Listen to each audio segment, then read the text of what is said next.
Burada da 4-5 tane dağ tanıyıram. Dağlılar ay dağlılar ay dağlılar, dağlılar sesliler sorardılar.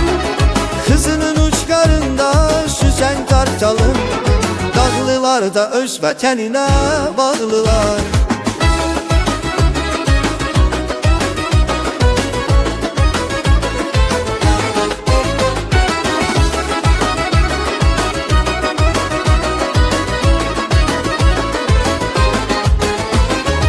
Sanki bu təbiətən uzudur Xızır, axır vaxtlar məndə mövzudur Xızır.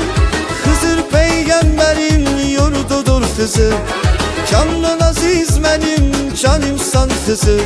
Öylən ürəyimsən, axan qanımsan Xızır. Mən Seymuram, məndə kəlamlar var, bütün dağlılara salamlar var. Çəpər çaparlım ilk ayrılmış bir gün, tarixən unudulmaz adamlar var.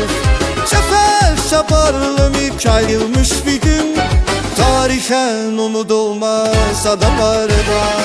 Dağlılar ay dağlılar ay dağlılar, dağlılar səsdilər sorardılar. Kızının uçlarında süzən qartalım, dağlılar da öz vətəninə bağlılar.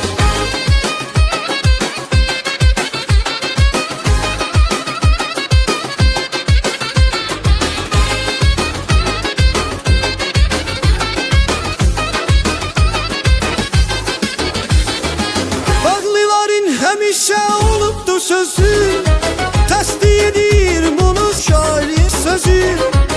Babalarımız olub qoçu döyüşkən, elə həmin yolda qoyublar bizi. Dağlılardan xeyli çıxıbdı qardaş, seyr elədim Xızını mən yavaş yavaş. İlahi rəhmət eləsin Muqbilə, Xızıda da var dağda tramvay qaqaş. Mən Seymuram, dağlı balası deyirlər, dağlıların gözünün qarası deyirlər. Mən Seymuram, özü də Eldar olmuyam, dağlıların ürəyi parası deyirlər.